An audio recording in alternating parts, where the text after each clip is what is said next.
I know they're working on it as we speak. Yes, sir. Any questions from anybody else?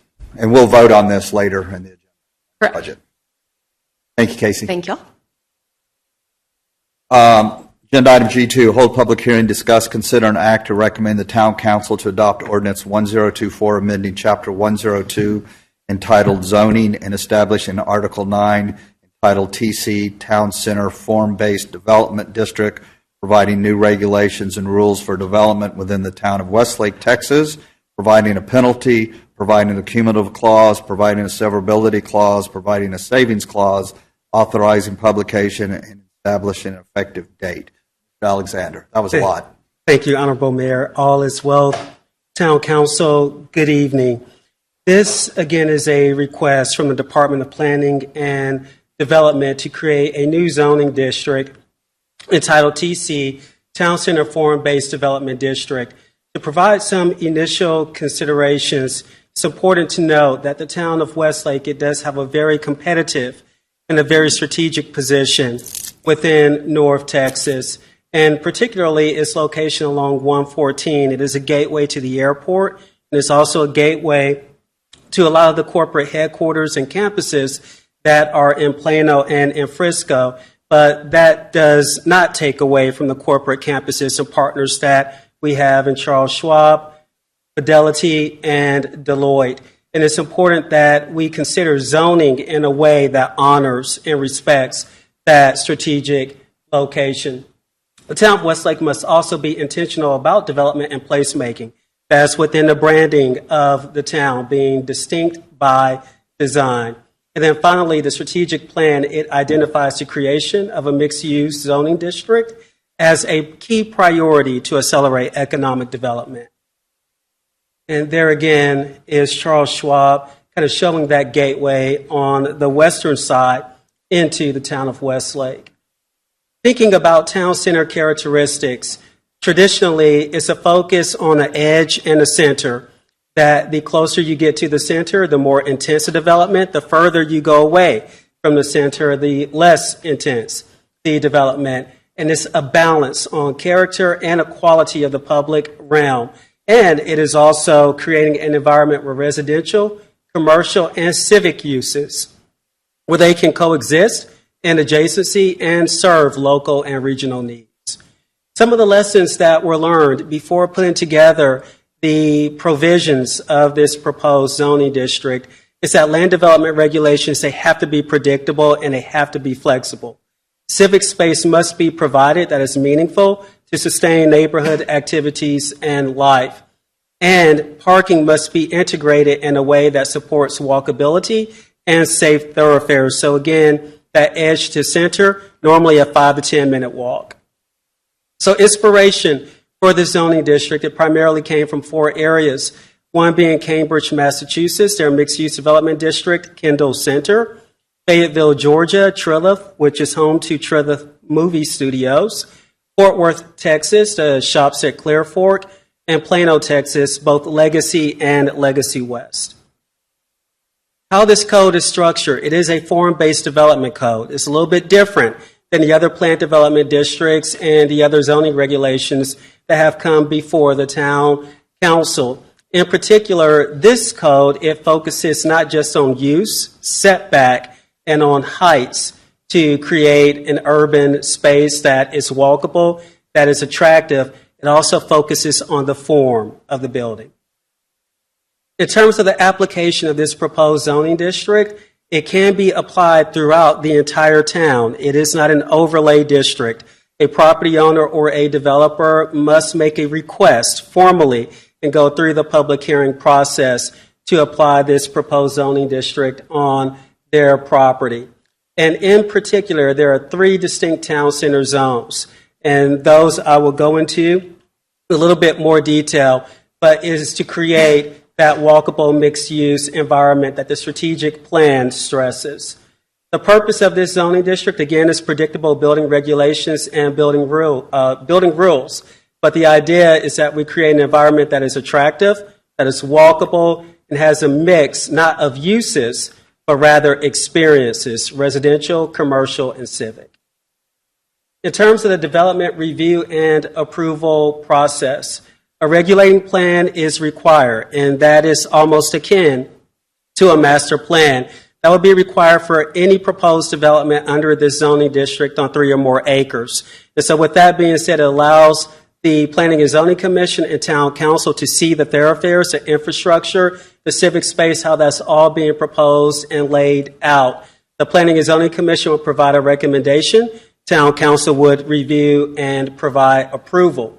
A development agreement is also required for all proposed development under this zoning designation that would require review and approval by Town Council. And then finally, the site plan, that is administrative. So as you can see with the Chevron charts here, that it goes from a very high level all the way down to a very minute level. At the high level, that's before our recommending and decision-making bodies. And then at the very minute level, that is with staff.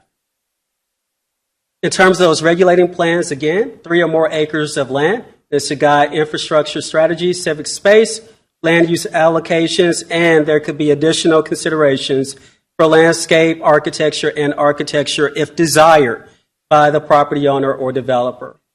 And the development agreements are just as they have always come before this body for review and approval, and they deal with infrastructure and other special considerations to get the highest quality development possible. And then finally, with site plans, again, it is required for all development. It is staff reviewed and approved. And in addition to the requirements that are in Section 102.314 of the Code of Ordinances, it also requires some compliance with building frontages and other code elements. Moving into the town center zones, there are 3. Town center edge zones are primarily low-density residential with detached houses. Again, edge. Working your way into the core, it is mixed use where it can have commercial and residential. And then town center civic would allow for civic buildings and civic spaces.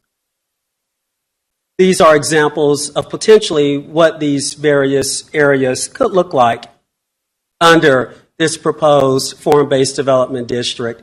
You see images of Entrada here. Images of the shops at Clear Fork here. Another.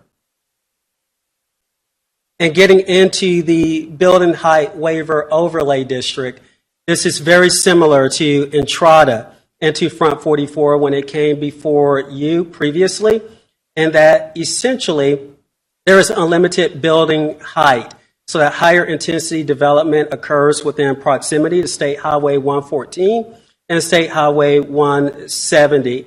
And within the building height waiver overlay district, which I will talk about here in the presentation, that is where multifamily potentially could be allowed. So the idea isn't to create development that is as intense as Seaport in Boston, Massachusetts. It is to encourage development that is more compatible with existing development patterns within the building height waiver overlay district. So Charles Schwab building, as you can see here, somewhere between 7 and 8 stories is what is desired and most encouraged. In terms of that building height waiver overlay district, within 660 feet of Highway 114 and 170, and it only applies to property that's within the town center core zoning district. The minimum height of all principal buildings must be 4 stories, except that restaurants and retail sales establishments, those may be less. And the idea there is to maximize economic value as well as aesthetic value along those 2 highways.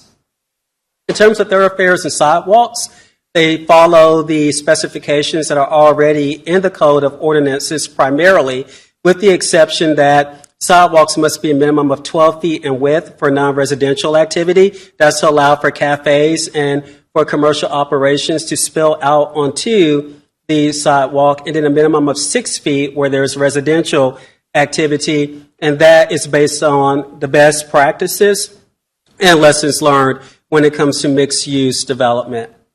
And kind of give you an example of what that might look like is this street scene in Cambridge. In terms of civic space, this is new. All regulating plans must assign a minimum of 5% of its land to civic space, and that's dedicating it in the form of a green, a park, a pocket park, or a square. It's also requiring that it connect with existing and future trails, and that way it creates more of that neighborhood type feel and look, and allows for members throughout the town to be able to come to central gathering points and central spaces. All civic space as proposed under this forum-based development district, they must be made available to the public, but they would be privately maintained. What is a pocket park, Jason? I'm sorry, sir, didn't hear What you. is a pocket park? A pocket park would be something smaller, much like this. So essentially just a small enclosed space that could be framed by buildings or by a street. In terms of lot size and density calculations, no minimum lot size for any allowable use. However, with respect to detached single-family residential that is attached as well, that there's only one unit that will be permitted on each lot. And then in terms of multifamily residential, and I would like to spend a little bit more time here, it is restricted to a total allocation allowance of 400 for the entire forum-based development district. That was done purposefully in order to provide market-responsive, market-driven efforts to encourage additional rooftops and additional residential options within 660 feet of State Highway 114 and 170. In terms of building height, within the Town Center Edge Zone, principal buildings cannot exceed 2 stories in height, and 4 stories within Town Center Core and Town Center Civic. Again, unlimited building height within the building height waiver overlay district. I'm going to come back to multifamily here in a moment, but for building frontages, this is what is combined with the building use to help shape the form and design of a building. And it ranges from the least intense, which is a dooryard and stoop for residential, to the more intense for commercial and mixed use, with a forecourt, a shop front, and arcade. And this would be an example of a stoop and entrada. So creating those streetscapes where the buildings actually engage and start to define and frame the public and semi-public realm. Again, here where there's an opportunity for this particular cafe restaurant with outdoor seating space to spill out and over into a sidewalk. In terms of building use, in the Town Center Edge zones, primarily detached single family, Town Center Core, mixed use with residential, commercial, and civic. And in the Town Center Civic zones, only civic, cultural, and institutional uses. For multifamily residential uses, as proposed, it will only be within mixed-use buildings. On the ground floor, multifamily would be prohibited. The first floor would have to be for commercial use.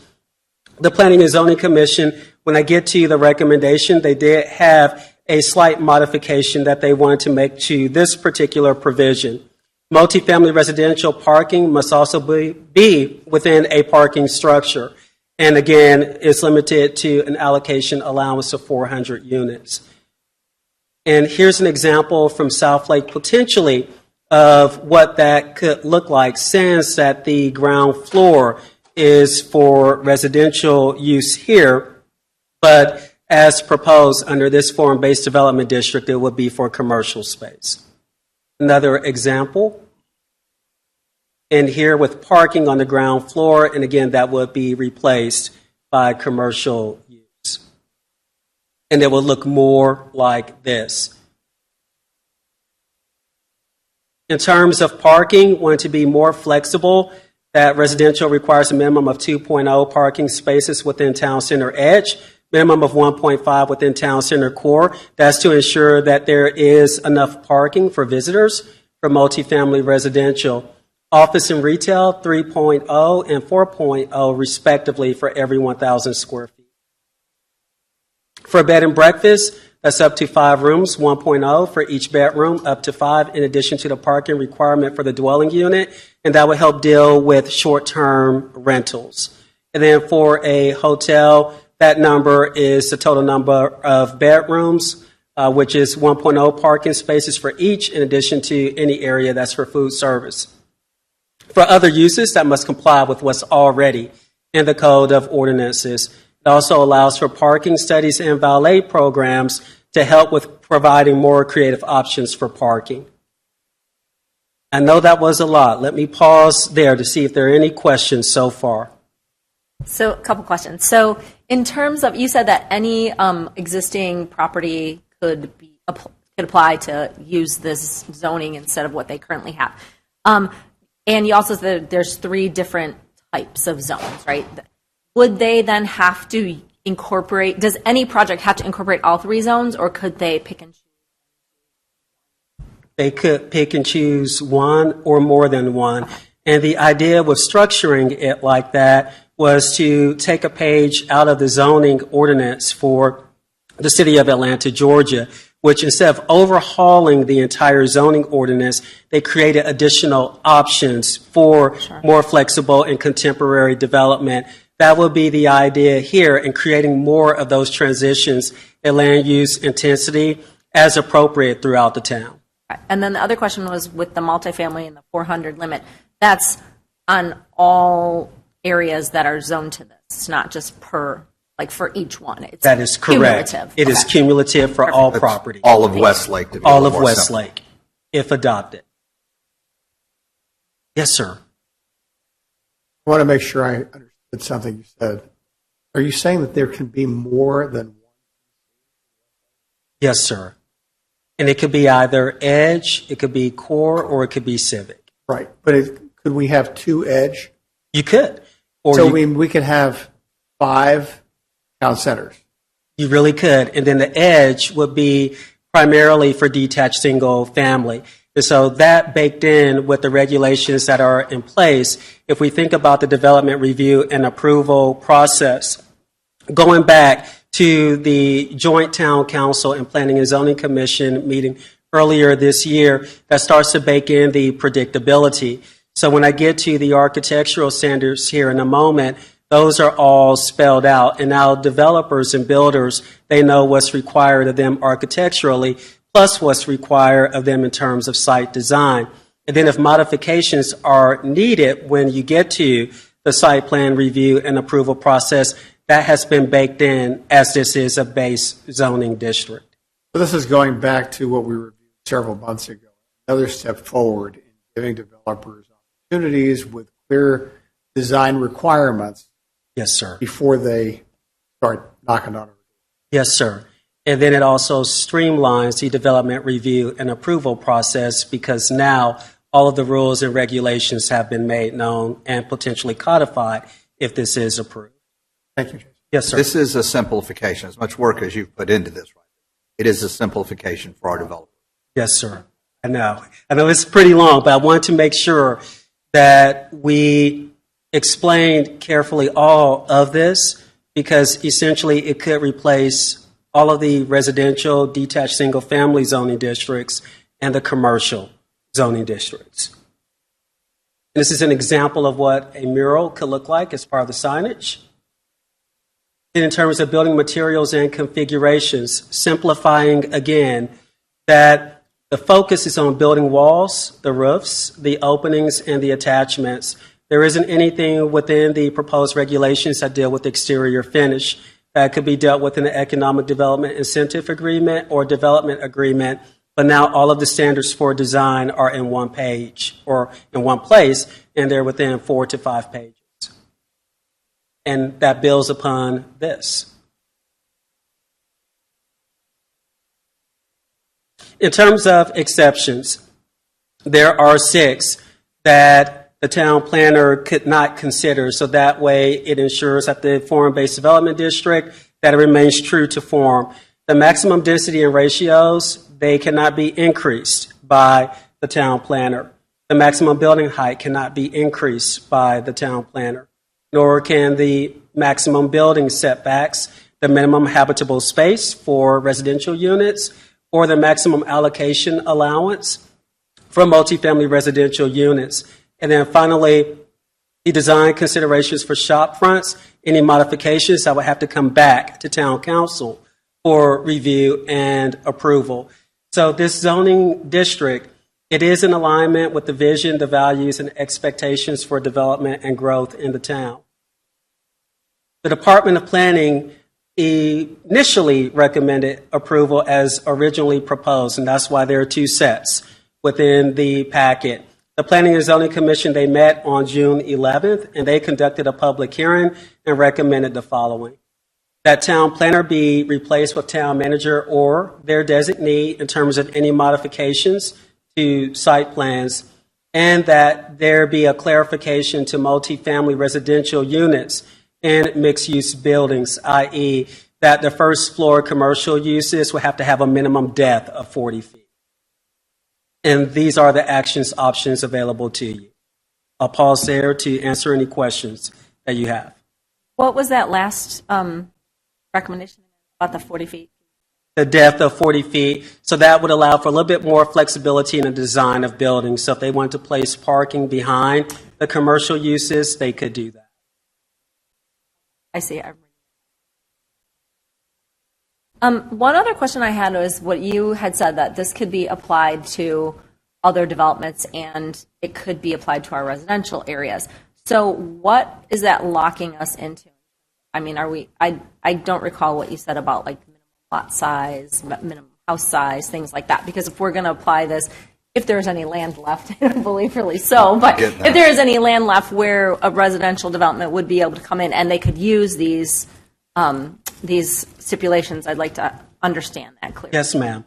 So the building setbacks are still in effect for residential and for non-residential uses, even without the minimum lot size. So kind of following Entrada a little bit, and even the Front 44 Planned Development District. And with that, there's lot coverage that's governing, as well as the side yard and rear yard setbacks that will help to ensure that we're not getting development that's outside the character of the town of Westlake.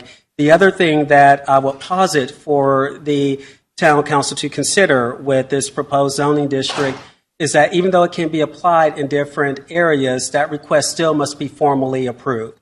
So if the area that is under consideration isn't the best use of this zoning district, then at your discretion it could be denied.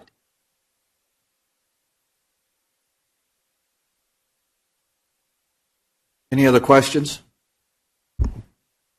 This is a public hearing. You open this floor.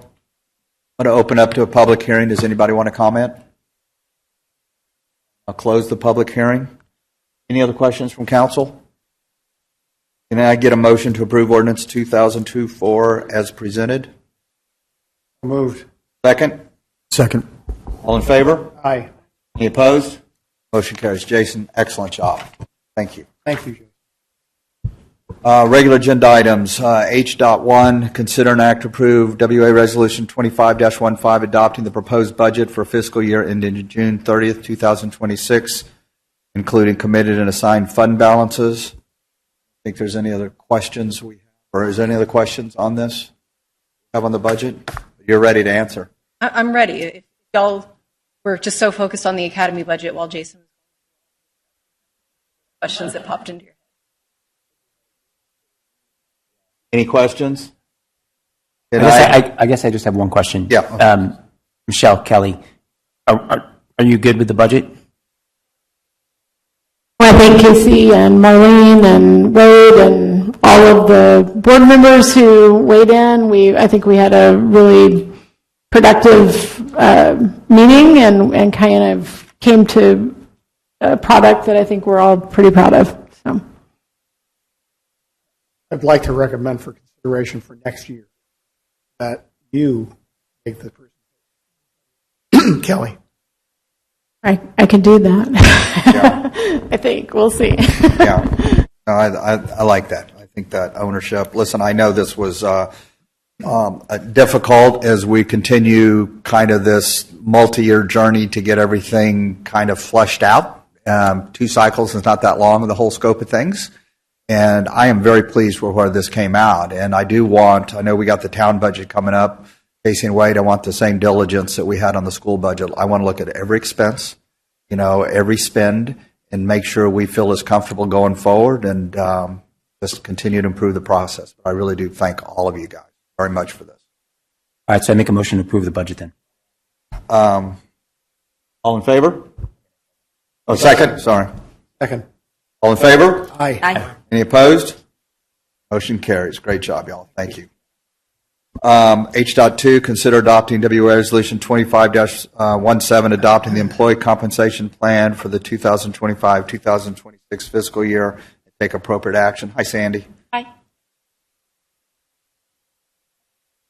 Oh, as Casey has spoken, we will be presenting a compensation plan, but with an amendment coming soon because of HB2. But so tonight, I want to start off with some context of where we're at and what our next steps are going forward. Oh.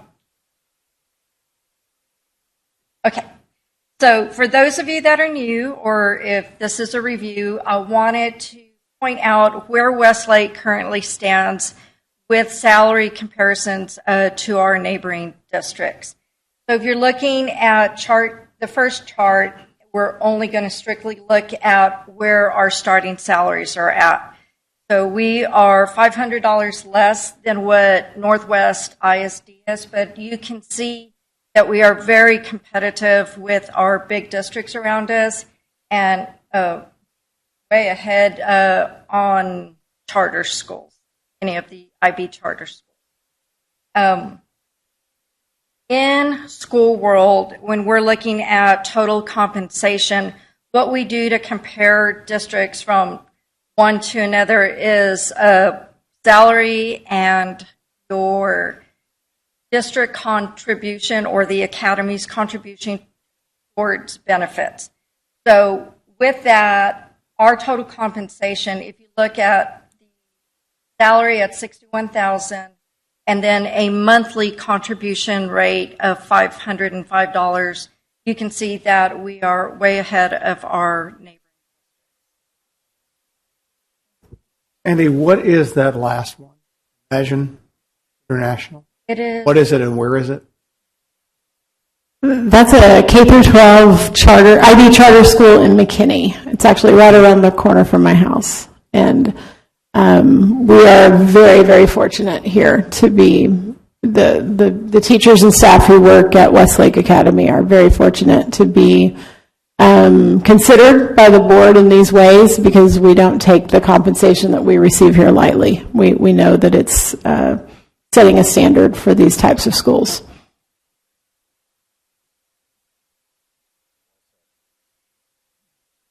Any other questions on the compensation?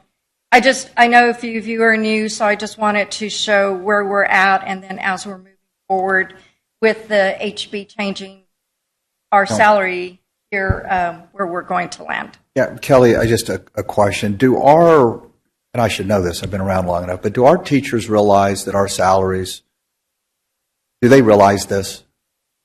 I don't know. I think it depends upon which ones you talk to.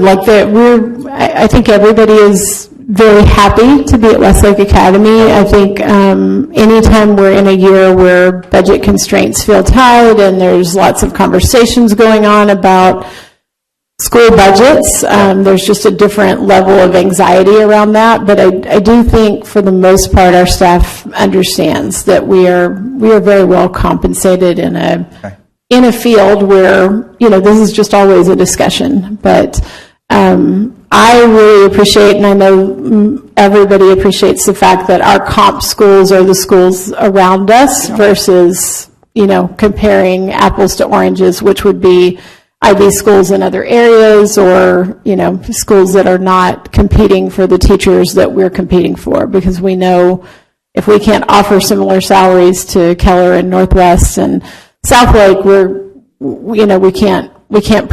we can't provide our students the services that we want to. Do they get to see this comparison, especially the total comp, which is actually more relevant than salary? Yes.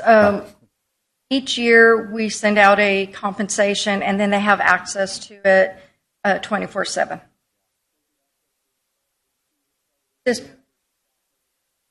The actual chart, no, it's been presented each year, but we can definitely put that out there.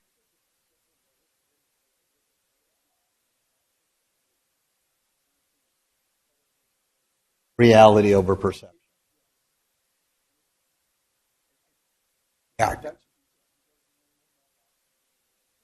And Kelly, back to school night or back to school day, something like that. Look, here's the thing. I expect us to be the best paid, right? And I also expect, and I'll speak for the board, the best results. Now, I just finished up my article for Stroll Magazine where I'm bragging on this graduating class. And I am blown away by the level of academic achievement from our school. On our 73 kids that just graduated, the number of honors, the AP scholars, you go on and on. It's unbelievable. But I do want them to realize this, and I really like to get the noise down from whatever the state and everything else is doing, everything you see on TV. This is reality, and the reality is we're investing a lot of money in that school going forward. So, love to get this publicized. Absolutely, and I think to that point, Sandy, just, when we start the school year, just refreshing everybody's mind that you guys have made a really serious investment in making sure that our teachers and our staff are very well compensated. Yeah, and we want that. We want that. Absolutely. Absolutely. I know that. I promise I tell them that every time. We have one of the most supportive boards we could possibly have, so thank y'all for that. Perfect. Have y'all done analysis of out-of-pocket usage by teachers as well? Because I know in a lot of the public schools, like in Keller, teachers are spending a lot of their own money on supplies and other things. Oh, the foundation. The foundation does help yes. her. Yeah. Mm-hmm. Yeah. Oh, yes, I hear what your question. Yes. Oh. Right. Absolutely. Yeah. Absolutely. There are a lot of what we call softer benefits. Obviously, the way the foundation helps for teachers to set those up, our HOC is very generous with gifts and donations and morale building type things that go a long way. Our affiliate groups are essential, and also we have a lot of community partners that the first week of school this year, I came in almost every day and there was food during all this professional development. And normally when you go back to school, you get like one day of breakfast and then you're to work. And it was something almost every day for those PD days, which is just a huge show of support for how much the community appreciates what the school does. And so there's all of these other kind of, like I said, softer types of reinforcements too. Well deserved. Sandy, why are there two charts? Sure. Why are there two charts? If the top chart is showing just salary, if we weren't to add in that extra piece on the benefit contribution rate for our health benefits.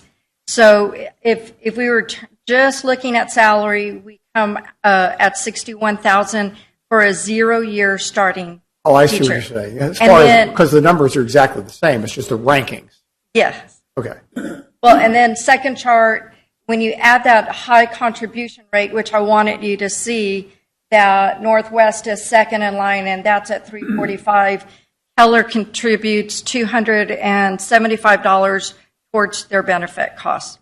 So that's another way that our all our educators are taken care of. Not just Perfect.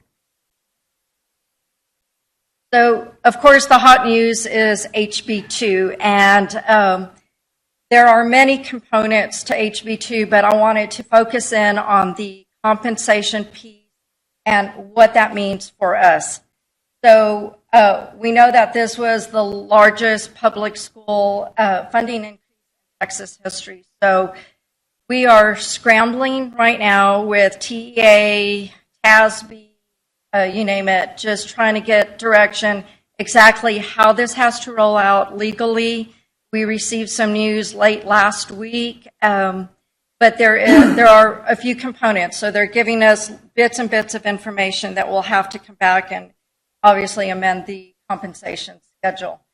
So with that, their decisions were to have raises based on teacher experience and then also number of students in the district. And I keep saying district, academy, but for us, what that meant is that because we have less than 5,000 students, our teachers with, and I don't want to misquote, 3 to 4 years of experience will receive a $4,000 increase in salary. classroom teachers 5 or more years will receive an $8,000 increase to their salary. So these are. What's our average tenure? Do you know offhand? Our teaching. I can run that and get that Yeah, back let's- to you. But it's our teachers are Pretty pretty tenured. experienced. Yeah. We don't have a lot of 0 years. Yet two of 0 years. So with that second piece that we're still waiting to see how that rolls out is on the support staff portion that was approved. Without getting too into detail, that should, in seeing how that rolls out, that would take care of other folks that may be on a teacher schedule but aren't actually a classroom teacher, because those big raises go to classroom teachers, and it's very well defined who a classroom teacher is. So your librarians, counselors, coordinators did not hit this big raise, and now we have to see what portion of this support staff funding comes actually to. But let's be honest, this is wonderful, right, for our teachers. Absolutely. But let's be honest about it. We know this is good for 2 years. Funded for 2 years. It's funded. But if the legislature decides not to do this when they reconvene, we're going to have a compensation issue, right? So they're going to, however you do mechanically, they give us subsidy for the salaries. Yeah, yeah. So now I don't think they're going to do that. Listen, I am frustrated at our time in Austin, but I do understand they're trying to get the money to the teachers, and they've done that, right? So we should be very appreciative. But 2 years from now, I don't want to be saying we got to come up with Dr. Ritchie has a budget challenge on top of everything else. I'm not saying that will happen, but I want us to be clear about that. Yep. That is a great point, and there are about 75 people on an HR chat thing that we get together, and that is the big thing. What's going to happen if the funding's not there? So everybody was trying to be creative, but TEA is giving us some strict guidance on how that has to be printed out on our compensation schedule, and so that it's given out there, and we'll just have to get if it does not get funded. Is there any precedent for them rolling back salary? Say that again? Is there any precedent for the legislature rolling back contributions? Yes, there actually is.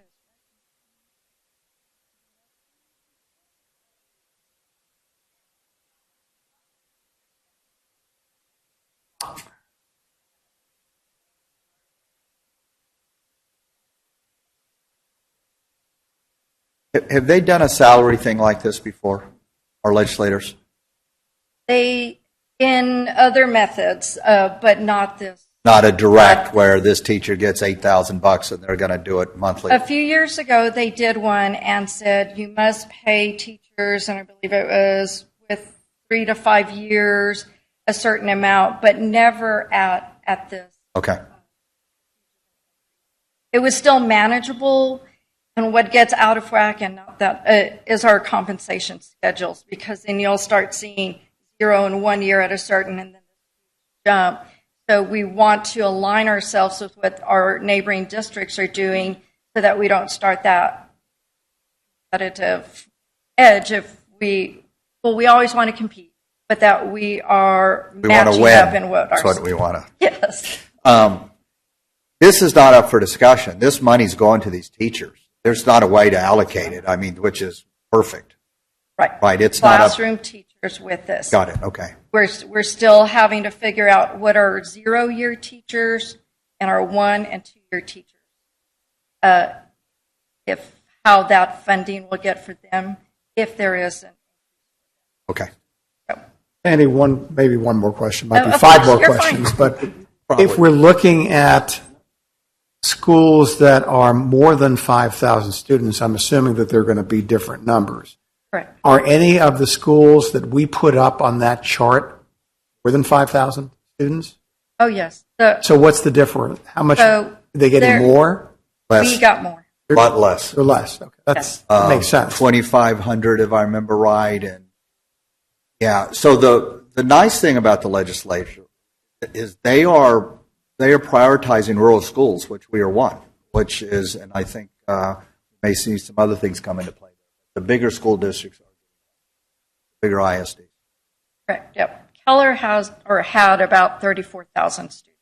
You're looking in comparison. I mean, our neighboring districts are. That's another thing we need to point out when we're showing comparisons. Now we've jumped up for X, and the competing schools have jumped up by X minus something.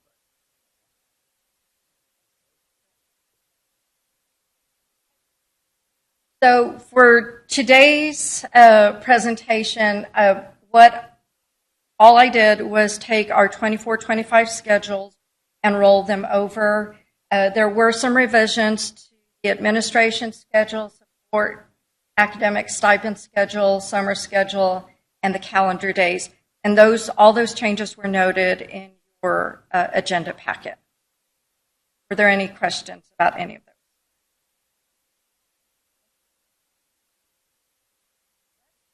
So, summary, we've presented this way, and we moving forward if the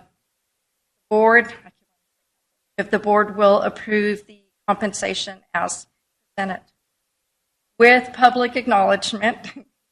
I want to make sure I say public acknowledgement, which Casey has mentioned, that we will be amending the schedule in the future.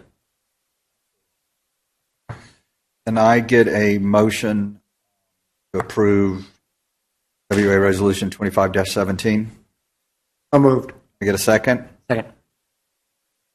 All in favor? Aye. Any opposed? Carries. Thank you. Sandy, Excellent thank you very much. presentations. Yeah, well Thank you. done.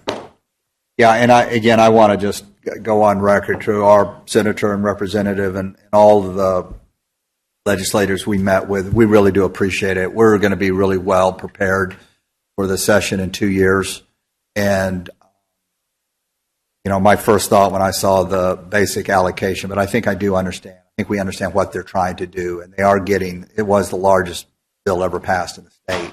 So we are very appreciative. And we can't wait to figure out exactly how it works. I did hear, I think you guys know, I have a friend that's a retired lobbyist. He said every representative and senator soon will get a detailed report for every school in their area, what these past legislators mean. So I'm sure TEA is in the middle of that, but hopefully we'll know that. Thank you all. 8.3, discuss, consider, and act to adopt ordinance 1025 approving architectural standards for Solana Hills residential development, providing a penalty, providing a cumulative clause, providing a severability clause, providing a savings clause, authorizing publication, and establish an effective date. Mr. Alexander. Thank you, Mayor. Yes, and a much shorter presentation for you all here. These are the architectural standards that are coming from ordinance number 982. That was a PD plan development district for Solana Hills that was approved on February 27th, 2023. In terms of these architectural standards, they were prepared in collaboration with the Department of Planning and Development, and they are concise. They do grow from the images that were provided in ordinance number 982, and very similar to the Town Center Forum-Based Development District. The primary focus is on building facades, roofs, openings, attachments, and landscaping. This is one of the images from the PD. That is potentially what it could look like. It is the same architect, Juan Lou Oliver, and he did the same thing here in Alpharetta, Georgia. The other image from the PD, potentially what that could look like, is this. And again, those architectural standards as proposed, they are consistent, and in some instances, they go above and beyond the community's expectations for architecture, landscape architecture, and site design. The Department of Planning and Development does recommend approval as presented. I'm not sure if the applicant is here, but I'm available for questions if you have them. Any questions for Jason? Just a quick question on terms of the architectural style. So that's not specifically laid out in these building requirements, but their intention, I'm guessing, is to go with the type of this. But there's flexibility, obviously. That's correct. Because it's not specifically laid out that, okay. Yes, ma'am. Other questions? I guess my only thing is so within the development, there there's going to be flexibility in terms of the design? Like There some is. neighborhoods, obviously, like Vaquero has very mixed design standards, whereas other ones are very much more, like Knowles is very uniform, gives it flexibility to vary? It does. Okay. And really, their focus is more so on the palette of materials. So that way, there's still continuity visually, but there's still room for creativity and exploration in design. And I did notice that in the roofing standards, it does allow the concrete tiles, but it says that synthetic has to be approved. Yes, ma'am.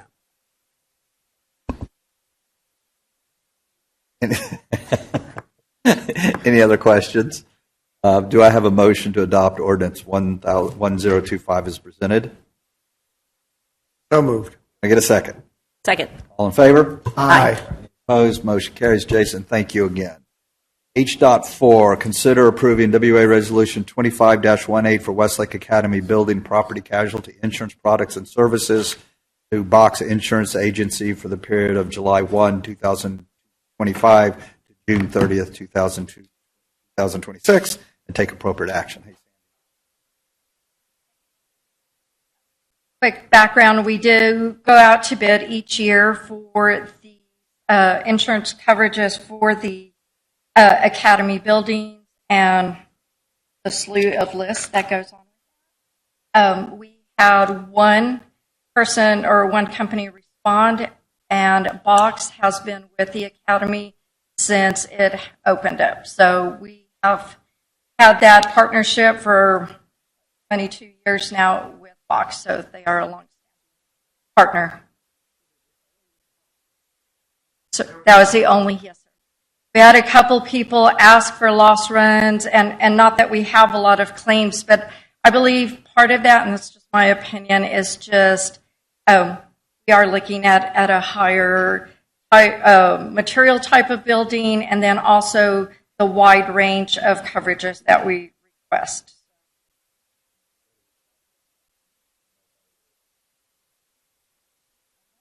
So with inflation, as it is everywhere else, we did end up with an 11% increase to the premiums, which gives, and that was a total of $22,735.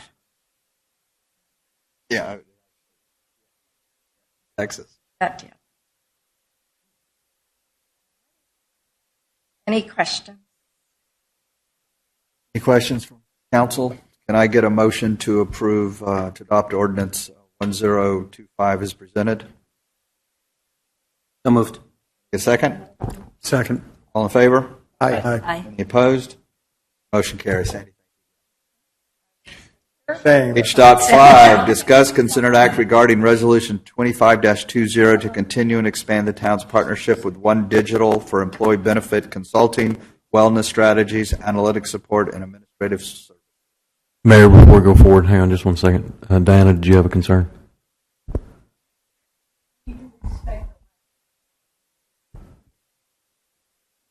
The movement just confirmed that was resolution 2518, not ordinance 1025.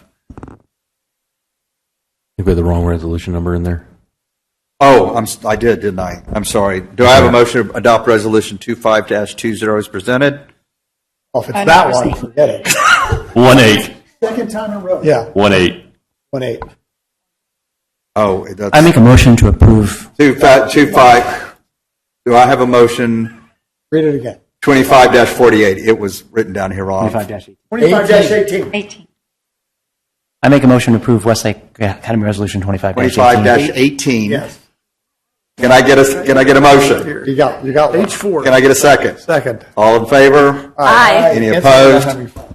That's a long meeting. Sorry, guys. Thank you.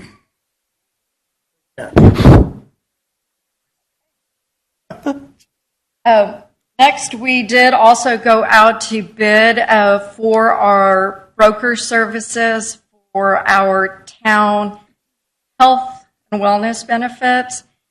We received 3 responses. Staff met with and interviewed 3 applicants, and based on cost and services, we have elected to continue our services with One Digital. They have provided us certain features. Our mine just left me. Our platform to enroll in our benefits. It's going around. It's fine. Yes. Our platform at no cost, but the one that tilted us forward and continuing with them is that they have opened up an office in Dallas, and so we'll be able to have them here on campus more often and providing those services one-on-one with our employees. Perfect. Any questions? All Any right. questions for Sandy? All right, let me see if I can get this right. Do I have a motion to adopt Resolution 25-20 as presented? So moved. Thank you. Can I get a second? Second. All in favor? Aye. Any opposed? Motion carries. Whew. Okay, yeah, okay. It is now 5:54. And pursuant to Chapter 551 of the Texas Government Code, the Town Council Board of Trustees will now adjourn into executive session in accordance with the authority contained in Section 551-071-2, consultation with attorney to receive legal advice from bond counsel regarding contemplated issuances of municipal bond and related legal matters. Section 551.071, consultation with legal advice from Academy attorney regarding Westlake Academy affiliate groups.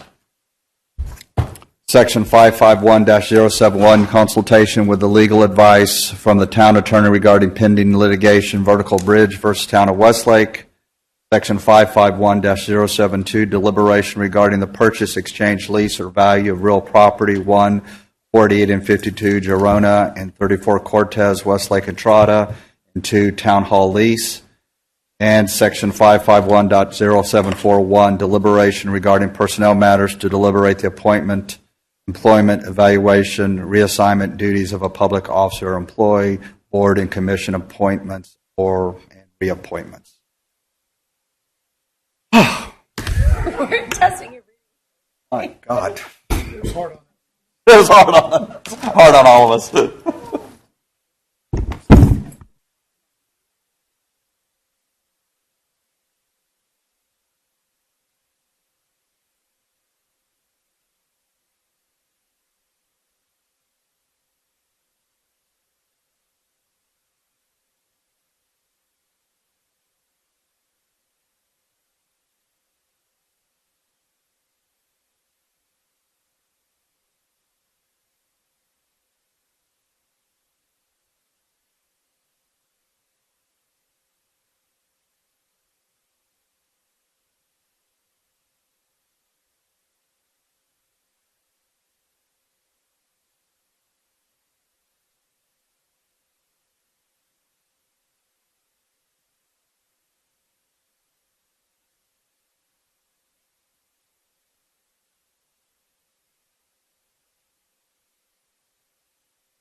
There's fewer people on here.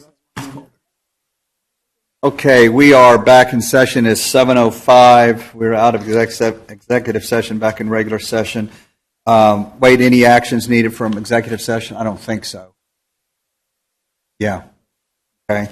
And then boards and commissions. So we need to discuss, consider, and act to approve Resolution 25-17 to appoint and reappoint applicants to serve as members of the Town of Westlake Planning and Zoning Commission and the Westlake Development Corporation. Let me read for the planning and zoning. It would be the reappointment of Jennifer Contz-Alt, Terry Wilkinson, and Dave Ritchie. And for the Westlake Development Corporation, it is Tammy Reeves, Todd Gautier, Kim Graves, Matt Rose, John Nestor, Jim Lentz, and Micah Salta. Can I get a motion to approve? So moved. Can I get a second? Second. All in favor? Aye. Any opposed? Motion carries. K-2, appoint Planning and Zoning Commission Chair and Vice Chair. As Mayor Westlake, I appoint Adam Coffey as Chair of the Planning and Zoning Commission and Terry Wilkinson as Vice Chair through June 25 through June 26. That doesn't look like it's a vote. I don't need a vote on that. Okay, perfect. K3, discuss, consider, and act to make appointment to the Finance Subcommittee of the Town Council. We have, who's on there? Currently, I don't think we have current members. I don't think we do. Casey? No, Casey? we do not. Okay. Who do we need? How many do we need? No more than 2 council members and yourself. Okay. Can I get Michael? Would you do that? TJ, do you want to jump on the Finance Committee with that? Okay. I get TJ Dwayne and Michael Yukira as the Finance Committee, Subcommittee. So moved. Second? Second. All in favor? Aye. Any opposed? Motion carries. Future agenda items. No future agenda items at this time. I can move to recap. Okay. Unless you have one. Yeah. Could we, the art project, can we get that vaulted up and see if we can get a volunteer to help us with the fountain in Entrada? Yes, sir. Okay. Thank you. Okay. All right, recap. Obviously, the art project that was just mentioned, we'll make sure that that's on the next agenda. You've requested a volunteer sign-up sheet for the putting out the flags on Solana Boulevard and along Davis Boulevard, and including the equipment needs and any routing information that we need to have on that. There was a request to have Kelly present the budget presentation next year, and then we're going to send out the salary comparisons to staff at the academy. That's all I have. Any questions? Anything council has? You guys, thank you. It was a longer meeting than normal. Todd pointed out we are doing them once a month. I also want to say again, I can't thank you all enough for being on council and tackling some of these issues that have been well past due. I feel great about the trajectory we're on and everything y'all are doing. So thank you very much. Meeting's adjourned at 7:09.